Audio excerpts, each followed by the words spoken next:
Hello Pavani గారు. Hi అండి. I dream me dream అన్నారు. ఇదైతే డెఫినెట్లీ నా డ్రీమ్ అయితే కల్లో కూడా అనుకోలేదు. ఇంకా ఇది కళ లానే ఉంది. సో ఈ కళనిలోనే కంటిన్యూ చేద్దాం. Great great great. యాక్చువల్లీ మీ ఉత్సాహం చూసి I'm kind of boosted up అనమాట. పావని గారు, నేను మిమ్మల్ని ఇన్స్టాగ్రామ్లో and you are my first influencer అనమాట నేను ఇంటర్వ్యూ చేయడం. ఈ సిరీస్ మీతోనే స్టార్ట్ చేస్తాను. 1.5 months నుండి మీ రీల్స్ ఫాలో అవుతున్నాను. సో మీ ఇంటర్వ్యూ అంతా ఫ్రాంక్గా మాట్లాడుకుందాము. ఫస్ట్ మీ రీల్స్ చూసినప్పుడు నేను తిను ఇంత కాన్ఫిడెంట్గా తను ఫ్లాంట్ చేసుకుంటుంది ఆ శారీ లుక్లో కానీ. అండ్ యువర్ డాగ్ పేరేంటి? మేరు. ఏంటి మీ ఐడి ఏంటి? అవకాడో. Mrs avocado. ఏంటి మిస్సెస్ అవకాడో? ఎలా అంటే first of all IT employee కదండి. సిక్ లీవ్ పెట్టుకొని అక్కడ నేను ఫ్లైట్లో వెళ్తున్నట్టు పోస్ట్ చేస్తే పట్టుబడిపోతాను వెంటనే ఇంత ఫాలోయింగ్ తోటి. సో డెఫినెట్లీ పేరు ఎక్కడ తెలియకూడదు అని చెప్పి ఒక పేరు ఆలోచిస్తుండగా మా హస్బెండ్ని ముద్దుగా అవకాడో అని పిలుస్తాను అనమాట. సో అట్లా వచ్చింది పేరు, మిస్సెస్ అవకాడో అని పెట్టేసుకుందాం అని. ఇప్పటికీ అందరూ అడుగుతారు మీ పేరు ఏంటంటే ప్రస్తుతానికి అవకాడో కానిద్దాం అని చెప్తాను నేను. సో అలా వచ్చింది పేరు. అండ్ మీ శారీస్ కలెక్షన్, మీరు ఫ్లాంట్ చేసే విధానం, మీ పోస్టులు కానీ ఎక్కడ నార్మల్గా చెప్తున్నాను కొంచెం లావున్నా ఎవరైనా అమ్మో సోషల్ మీడియా ప్లాట్ఫామ్ ఇప్పుడు నేను ఫొటోస్ పెట్టాలా, ఎక్కడికైనా వెళ్ళినా నేను బాగాలేనో లేకపోతే 100 ఫిల్టర్లు పెట్టి చేస్తారు. మీరు చాలా తక్కువ ఫిల్టర్లు యూజ్ చేస్తున్నారు. అండ్ మీరు ఏ చేస్తున్నా చాలా ఫ్లాంట్ చేసుకుంటూ మీరు ఆ వరల్డ్లో ఎంజాయ్ చేసుకుంటూ పెడుతున్నారు. ఏంటి ఆ కాన్ఫిడెన్స్ ఏంటి? ఎక్కడి నుంచి వచ్చింది అసలు అంత కాన్ఫిడెన్స్? యాక్చువల్లీ ఇన్స్టాగ్రామ్ ఇచ్చిందని చెప్పాలి కాన్ఫిడెన్స్. నేను 2018-19 ఆ టైంలో ఇన్స్టాగ్రామ్ స్టార్ట్ చేశాను. ఫిల్టర్లు వాడేదాన్ని నేను, కొన్ని యాప్స్ కూడా వాడేదాన్ని సన్నగా కనపడడానికి. సో అంటే నాకు ఇంకా అప్పటికి కాన్ఫిడెన్స్ లేదు నేను పబ్లిక్ ప్లాట్ఫామ్లో పెట్టినప్పుడు అని. సో అలా పోను 1-2 రీల్స్ బాగా వైరల్ అయ్యి లైక్ ఒక రీల్ అయితే 20 million వ్యూస్ వచ్చాయి కపుల్ ఆఫ్ ఇయర్స్ బ్యాక్. దాని తర్వాత నేను మామూలుగా నేను చీరలు కొనుక్కుంటున్నాను, నేను కడుతున్నాను పెడుతున్నాను అని మాత్రమే అనుకునేదాన్ని.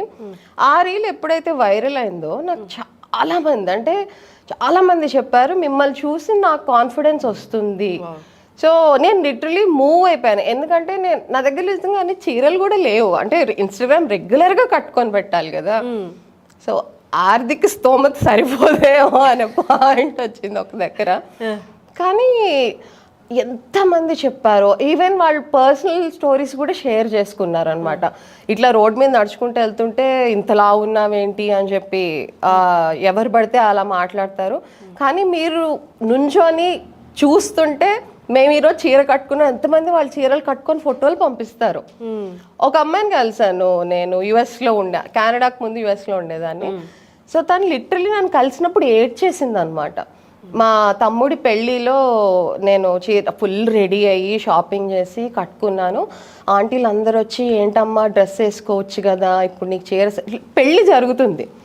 ఇంకా ఆవిడ పోరు భరించలేక వెళ్ళి డ్రెస్ మార్చుకొని వచ్చిందంట. సో ఇంకప్పుడు ఆ స్టోరీ చెప్పి తను అసలు లిటరలీ ఏడ్చేసింది. చీర నాకు నచ్చింది నా తమ్ముడు పెళ్ళిలో కట్టుకోవడానికి, కానీ జనాలు ఎంతమంది కామెంట్ చేస్తున్నారు ఇది నీకు సరిపోదు అని.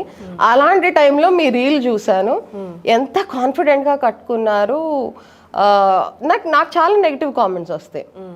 డాక్టర్ దగ్గరికి వెళ్ళమ్మా నువ్వు అసలు సరిపోవట్లేదమ్మా స్క్రీన్ మీద అది ఇది అని. బట్ వాళ్ళ కామెంట్స్ కూడా నేను రిప్లై చేస్తాను, చాలా స్ట్రాంగ్గా రిప్లై చేస్తాను నేను. సో అది చూసి మాకు ధైర్యం వచ్చింది అనేసరికి నేను మా హస్బెండ్ ఇద్దరం తన్ని కలిసాం అనమాట. నన్ను డ్రాప్ చేయడానికి వచ్చారు. అండ్ మా హస్బెండ్ కూడా షాక్ అయ్యారు. నువ్వు మామూలుగా చీరలు కట్టుకుంటున్నావు అనుకున్నానే తప్ప నిజంగా జనాలు ఇన్ఫ్లుయెన్స్ అవుతున్నారు అనే పాయింట్ అక్కడ స్టార్ట్ అయ్యి యాక్చువల్లీ అది నన్ను ఇన్ఫ్లుయెన్స్ చేసింది. ఓకే. సో అప్పటి నుంచి నేను నెమ్మదిగా ఫిల్టర్లు వేయడం తగ్గించడం, ఎడిటింగ్ తగ్గించడం, రియల్గా ఎట్లున్నానో అట్లా. సో నాకు లైక్ ఇప్పుడు చేసుకున్న చిన్న మేకప్ అనమాట. లైక్ అది కూడా లిప్స్టిక్ కళ్ళకి తప్ప ఇంక రాదు. ఎప్పుడు కలర్గానే దాన్ని, ఎప్పుడు స్కిన్ టోన్ ఈవెన్గా ఉండాలి, బాగా కనిపించాలని.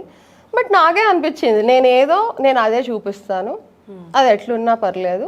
దానివల్ల జనాలు చూస్తున్నారు, నా కాన్ఫిడెన్స్ వాళ్ళకి కాన్ఫిడెన్స్ ఇస్తుంది. గ్రేట్. ఆ పాయింట్లో ఇంక నేను ఓకే చేద్దాం ఇది అని చెప్పి అట్లా స్టార్ట్ అయింది యాక్చువల్గా. ఇప్పుడు ఈ ఇంటర్వ్యూ చూసే వాళ్ళు కూడా చాలా మంది అనుకుంటూ ఉంటారు, ఎందుకు వై ఇన్స్టాగ్రామ్ ఇన్ఫ్లుయెన్సర్ చాలా మంది ఉన్నారు కదా అని. నా మెయిన్ రీజన్ ఏంటి అంటే, ఇప్పుడు డీల్ చేయబోయే టాపిక్ తను ఇంకా మీదట మాట్లాడబోయే టాపిక్ చాలా ఇంపార్టెంట్ టాపిక్. చాలా మంది 4 గోడల మధ్య ఎంత మానసిక వేదన అనుభవిస్తున్నారంటే బాడీ షేమింగ్ అండి.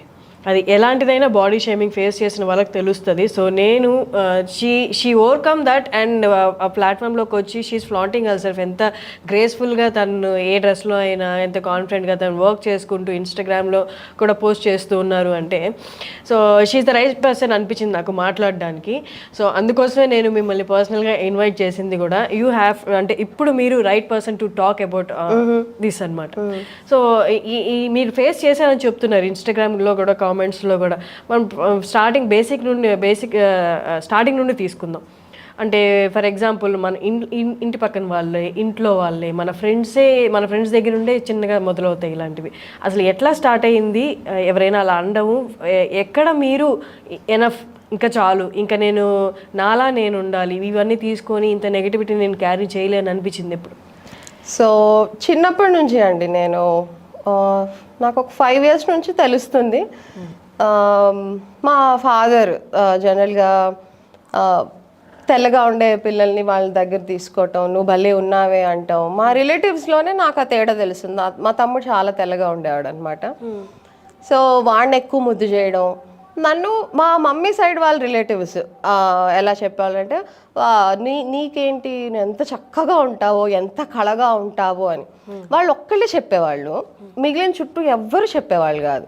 ఇంకా నేను ఎలా ఉన్నానంటే, వీళ్ళు అబద్ధాలు చెప్తున్నారేమో, నేనంటే బాగా ఇష్టం అయి ఉండి నేను ఫీల్ అవ్వకూడదని చెప్పి వాళ్ళు అట్లా నన్ను చెప్తున్నారేమో అనుకునేదాన్ని తప్ప, నాకు నేను అందంగా ఉంటాను, నేను బాగుంటాను అని ఎప్పుడూ అనుకోలేదు. సో స్కూల్లో కూడా అంటే, ఇంకా స్కూల్లో తెలిసిందే కదా, ఆ ఏజ్లో 8th class 7th classలో అప్పుడప్పుడు ఆ అబ్బాయిలు నచ్చుతూ ఉంటారు, అన్నీ చూస్తూ ఉంటాం. సో క్లాస్లో బాగా తెల్లగా మంచిగా ఉండే అమ్మాయిలే వాళ్ళు చూస్తారు. సో నాకు అనిపించింది, నాకు ఒక అబ్బాయి అంటే మామూలుగా క్రషెస్ ఉండేవాళ్ళు కదా. సో అప్పుడు నాకు చెప్పడానికో అంటే ఆ అబ్బాయి బాగుంటాడు కదా అని ఎక్స్ప్రెస్ చేయడానికి కూడా భయం ఉండేది. ఎందుకు అంటే, నాకు అంత సీన్ లేదులే, నాకెవరు అసలు నన్ను ఎవరు చూస్తారులే, అసలు నా వాల్యూ ఏంటిలే అన్నట్టే ఆల్మోస్ట్ అది ఇంకా అలానే సాగిపోయింది అనమాట, ఇంకా పెళ్ళి వరకు.